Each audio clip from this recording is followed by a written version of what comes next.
There's a kind of forgiveness that doesn't heal you, it destroys you. And most people don't even realize they're doing it. They call it being patient, being understanding, fighting for love. But what they're really doing is bleeding for someone who keeps cutting them. Love was never meant to feel like walking on broken glass. It's not supposed to make you question your worth or beg for the bare minimum. If you have to shrink yourself to keep someone that's not love, that's survival. We were taught to forgive everything, to stay no matter what. But the truth is, some things are so toxic, so soul-crushing, that forgiving them isn't noble. It's self-erasure. Because love doesn't conquer abuse. Love doesn't conquer manipulation. Love doesn't conquer betrayal. Real love doesn't need to conquer anything because real love doesn't create wars. So let's stop pretending every mistake deserves another chance. Let's talk about the things that should never be forgiven in a relationship. The red flags you should walk away from the first time they happen. Not out of hate, but out of self-respect. The first thing you should never forgive is systematic lying. Not the small, harmless kind, like hiding a surprise party or saying your hair looks good when it doesn't. I'm talking about the kind of lying that builds an alternate reality and forces you to live inside it. It starts small, tiny lies, almost invisible. Where they went after work, who they were texting, what they spent money on.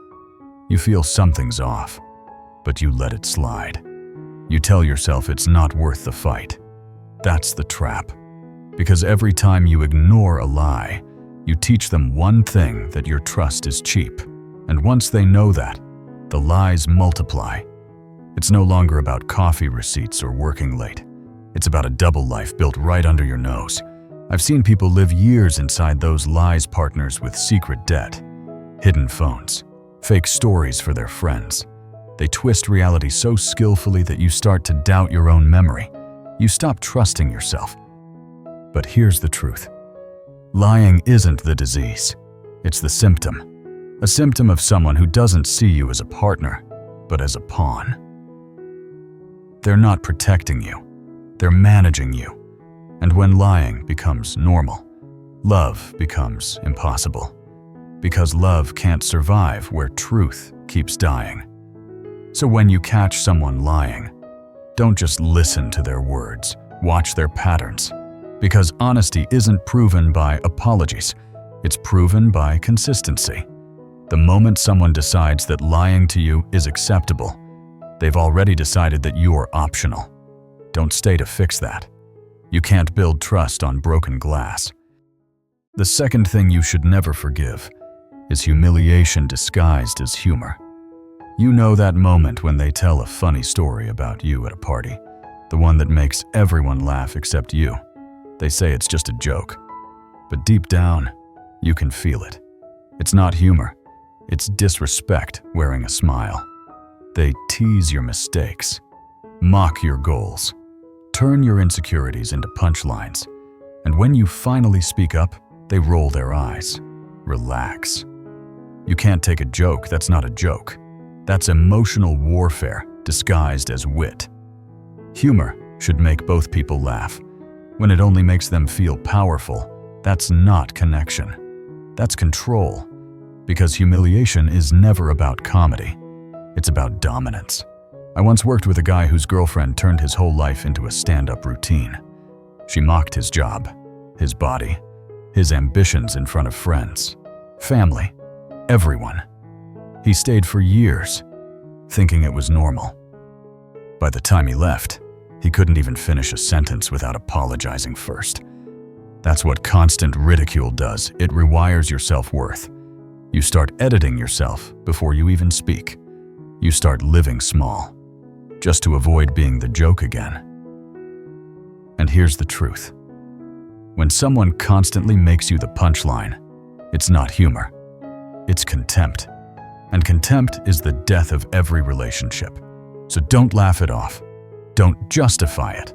The person who respects you will defend you in public, not destroy you for laughs. Love isn't supposed to make you flinch every time someone opens their mouth. If you have to brace yourself for the next joke, it's already over. The third thing you should never forgive is emotional manipulation. It's the quiet kind of hisse that doesn't leave bruises, but it breaks you from the inside out. You've seen it. The guilt trips, the tears on command, if you really loved me, you would. It's not emotion, it's strategy. They learn your soft spots, your compassion, your empathy, your fear of being the bad person. Then they weaponize it. They pull your heartstrings like strings on a puppet. And every time you cave in, they learn one lesson. Your love is negotiable. Your boundaries are optional. This isn't romance. It's control wrapped in sentimentality. I once knew a woman who threatened to hurt herself every time her boyfriend tried to leave. He stayed out of fear, not love. That's not devotion.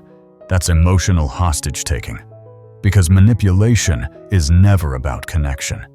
It's about domination through guilt and fear. They don't want to love you, they want to own your reactions. Here's the truth. Someone who truly loves you won't weaponize your kindness. They won't make you responsible for their happiness or punish you for having boundaries. If every disagreement turns into emotional chaos, if every no you say becomes a reason they cry, scream, or threaten, you're not in a relationship. You're in a psychological prison. Love should make you feel safe enough to speak freely, not terrified of the next emotional explosion. So stop mistaking manipulation for passion. It's not depth, it's control. And if someone uses your love to cage you, that's not love, that's captivity. The fourth thing you should never forgive is when someone violates your boundaries and calls it love. It sounds romantic at first. They say, "I just care too much. I'm only checking because I worry about you." But what they're really saying is, "I don't trust you, and I need control." They read your messages. They scroll through your phone while you sleep. They question every person you talk to. They show up where you didn't invite them. And when you call it out, they flip it. "Why are you hiding things from me?" That's not intimacy. That's surveillance. Privacy doesn't mean you have secrets. It means you still exist as an individual. Because even in love, you are supposed to remain a whole person, not a project to be monitored. Here's the truth most people miss. Obsession isn't affection. Control isn't care. When someone crosses your boundaries in the name of love, they're not getting closer, they're taking over. I've seen partners install tracking apps, demand passwords, follow each other to work, and call it closeness. But closeness without consent isn't love. It's ownership. And ownership has no place in real intimacy, because love should expand your freedom, not shrink it. It should make you feel trusted, not trapped. It should give you room to breathe, not reasons to justify your privacy. When someone treats your boundaries like barriers, they're telling you they don't respect your autonomy. They want connection, but only on their terms. That's not passion, that's possession. So when someone invades your space and calls it care, don't confuse control for closeness. Healthy love honors your boundaries. Toxic love breaks them and then calls it devotion. The fifth thing you should never forgive is physical aggression in any form. Because the moment someone raises a hand, throws something near you, or uses force to intimidate you, the relationship stops being love. It becomes control. Wearing love's mask. People love to minimize it. It was just a push. They didn't mean it. They were drunk. No. Violence isn't an accident. It's a decision. And it always escalates. The shove turns into a slap. The slap becomes a punch. The punch becomes fear you live with every single day. Here's the brutal truth. Someone who loses control selectively never actually loses control. They don't hit their boss when they're angry. They don't throw things at strangers. They choose you because they know you'll stay. Physical aggression isn't about size or strength. It's about dominance. It's the declaration, "I will use fear to keep you in line." and every time you forgive it, you teach them that fear works. Love can survive arguments. It can survive mistakes. But it cannot survive fear. When you start walking on eggshells, when your body tenses every time their tone shifts, that's not love anymore, that's survival. I once knew someone who kept forgiving every violent episode, believing the tears and the promises, but apologies don't heal bruises. Flowers don't erase fear. And I'm sorry means nothing if the hands don't change. Real love protects your safety. It doesn't threaten it. So the first time someone uses their body to control, intimidate, or harm you, that's not a red flag. That's the end. Walk away before just one time becomes your normal. The sixth thing you should never forgive is financial exploitation or control. Because money isn't just about dollars. It's about power, freedom, and choice. And when someone controls your money, they control your life. It starts quietly. They forget their wallet a few times. They borrow and never pay back. They make you feel guilty for wanting fairness. Soon you're paying for everything and apologizing for asking questions. Then comes the control. They tell you to quit your job. They call it wanting to take care of you. But what they really want is dependency. Because if you can't afford to leave, you'll never feel free to. I've seen this pattern so many times. A partner hides money, opens secret credit cards, or racks up debt in your name. They make you feel crazy for noticing. Don't you trust me? That's not trust, that's manipulation. Financial abuse is invisible to outsiders. There are no bruises, no shouting matches. Just quiet control disguised as love. And it's one of the hardest traps to escape because it doesn't just break your heart, it breaks your independence. Here's the truth.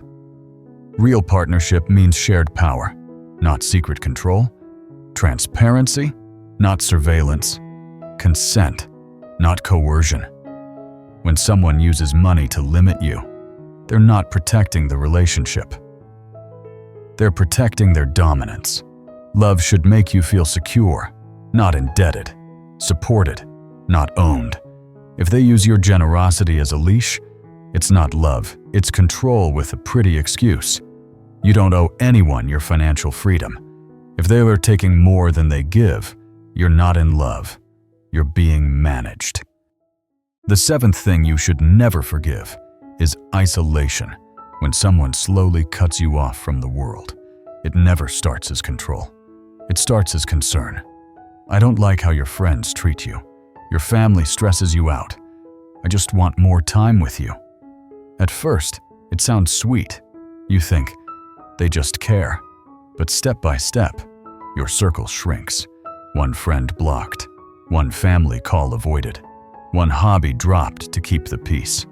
Until one day, you look around and they're the only person left. That's not love. That's isolation disguised as intimacy. Because the fewer people you have, the easier you are to control. Without friends to check in. Without family to remind you who you are. Their version of reality becomes the only one that exists. I've seen it too many times. Someone gives up their friends, quits their job, moves cities all for the relationship. And by the time they realize what's happening, they're trapped in silence. Isolation is the abuser's favorite weapon. No witnesses, no support, no escape. And the scariest part, you won't even notice it's happening until it's too late. Here's the truth.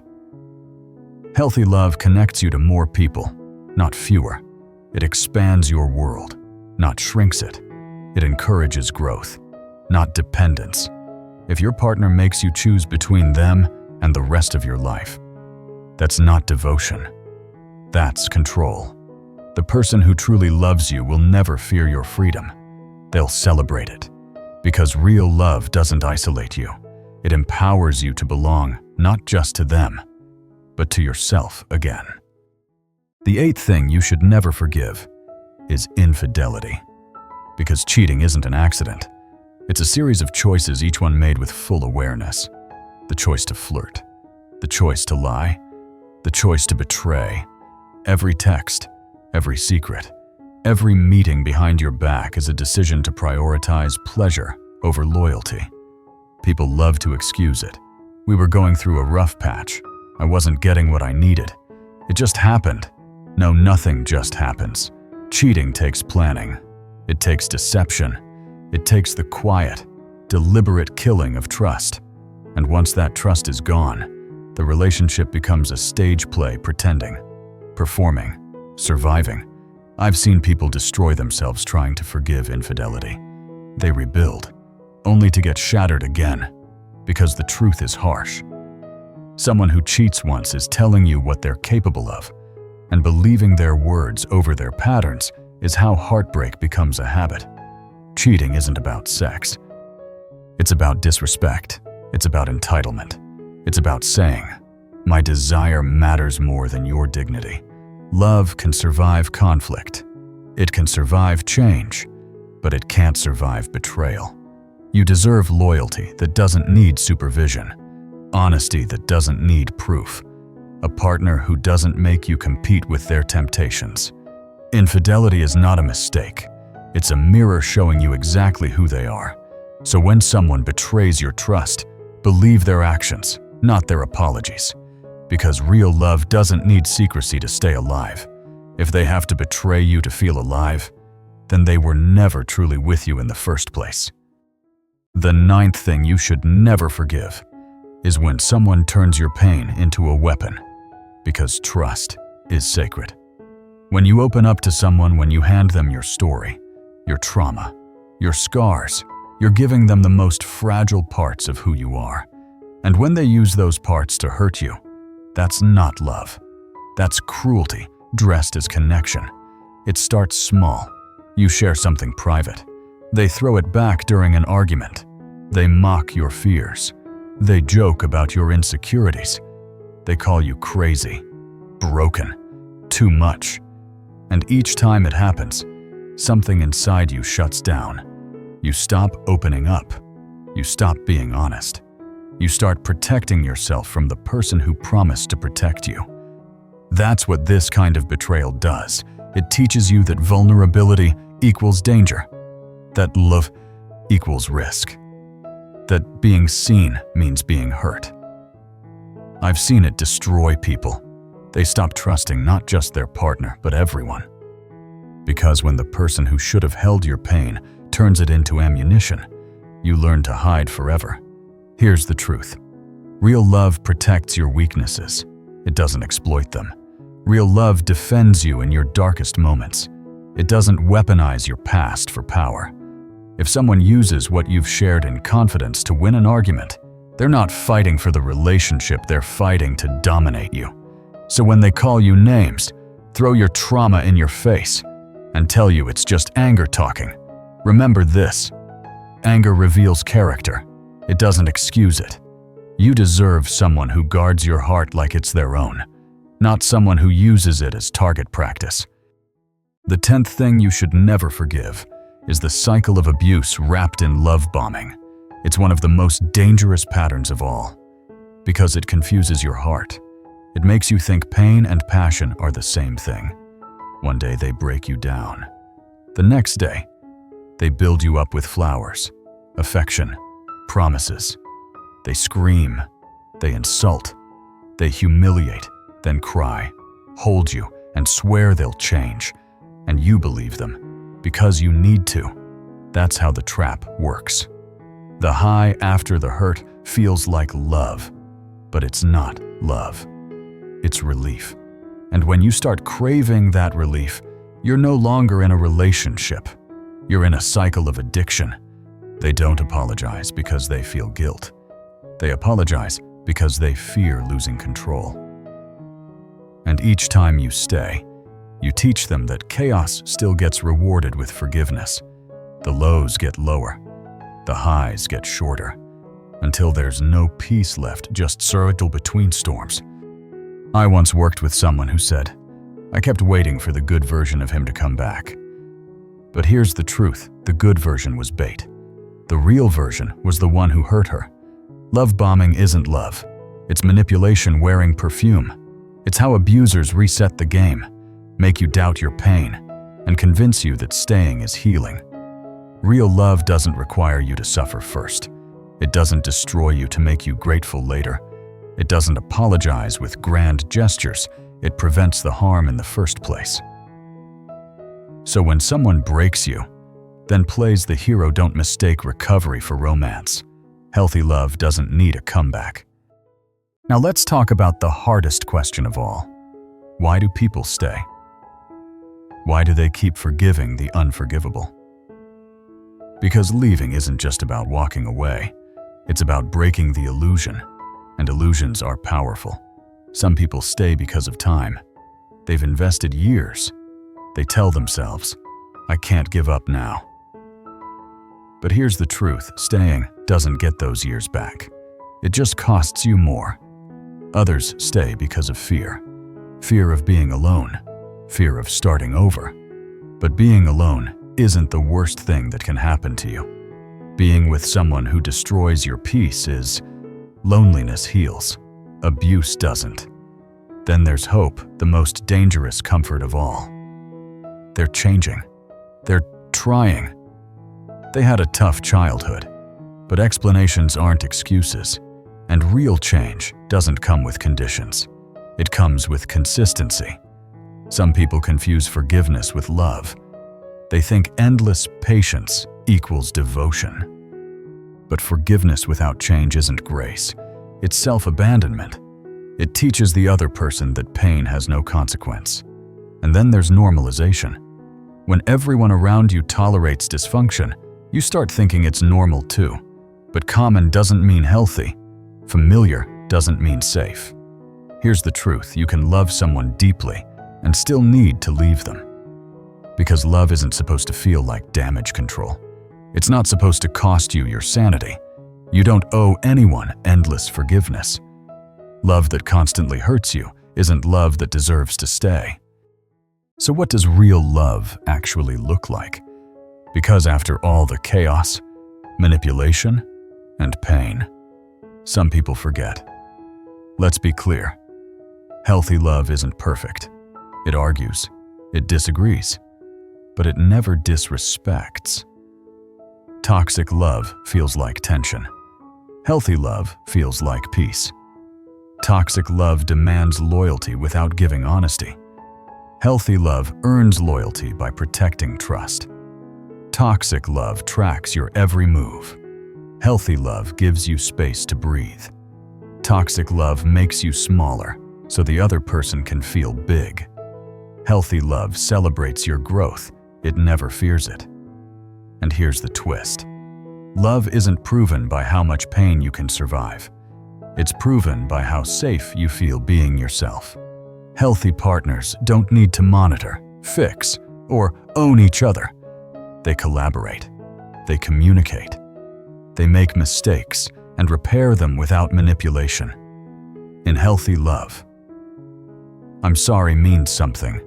In toxic love, it's a reset button before the next explosion. Healthy love lets you keep your voice. Toxic love forces you to whisper. Healthy love creates stability. Toxic love feeds on chaos. Real love doesn't require forgiveness every week. It prevents the kind of harm that needs it. If you've never seen what healthy love looks like, it can feel boring at first. No drama, no games, no guessing. But that calm, that's what safety feels like. Love isn't supposed to feel like adrenaline. It's supposed to feel like exhale. So stop calling anxiety chemistry. Stop confusing control for care. Love isn't supposed to drain you.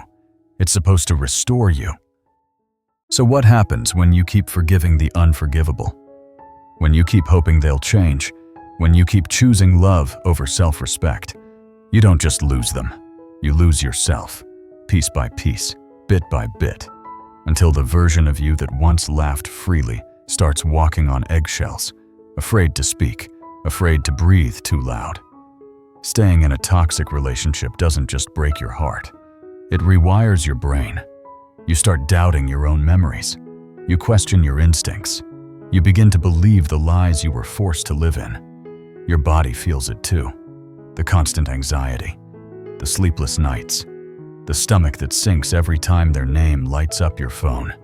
That's not love, that's your nervous system in survival mode. And it doesn't stop there. Your friendships fade. Your family stops recognizing you. Your work suffers. Even your dreams shrink to fit inside the chaos. I've watched people lose decades like this, stuck in cycles of apology and relapse, hoping things will go back to how they were, not realizing how they were was never healthy to begin with. And here's the hardest truth. They know what they're doing. They don't treat everyone this way. They choose to treat you this way because they know you'll forgive them. Every time you stay, you teach them that pain has no consequence, that your love will always outrun your boundaries. But love without boundaries isn't compassion, it's captivity. So ask yourself this: are you saving the relationship, or are you sacrificing yourself to keep it alive? Because one of those choices heals you, the other erases you. Here's the truth you've been avoiding. They know exactly what they're doing. They don't lie to their boss. They don't scream at strangers. They don't lose control with people who have power over them. They save that for you, because they believe you'll forgive it. It's not that they can't change, it's that they won't. And every time you give them another chance, you're not teaching them love. You're teaching them that hurting you still works. So stop calling endurance strength. Stop calling pain devotion. And stop confusing suffering with loyalty. Love doesn't hurt like this. Love doesn't break you to prove it's real. Love doesn't demand that you shrink to be worthy of it. Real love protects. Real love respects. Real love doesn't need to be forgiven every week. You don't need permission to leave. You don't need it to get bad enough. You don't need their understanding, their blessing, or their apology. You just need to decide you deserve peace more than chaos. Respect more than excuses. Freedom more than fear. When you finally walk away, something miraculous happens. Your body exhales. Your friends return. Your laughter comes back. And you start remembering who you were before someone convinced you that you were too difficult to love. Leaving isn't weakness. It's awakening. It's not the end of your story. It's the beginning of your healing. There are billions of people in this world, but there's only one you. Stop wasting your one precious life trying to be enough for someone who thrives on your pain. You don't need to forgive the unforgivable. You just need to walk away and never look back. Because the strongest thing you'll ever do is not to survive their abuse, but to refuse it. So take a second, breathe, and ask yourself the question that changes everything. Am I holding on to them, or am I finally ready to hold on to me? Drop a comment. Tell me what hit you the hardest. Because your story might be the mirror someone else needs to finally wake up. And remember this, leaving isn't giving up on love. It's giving up on pain. It's not the end. It's the beginning of the life you actually deserve.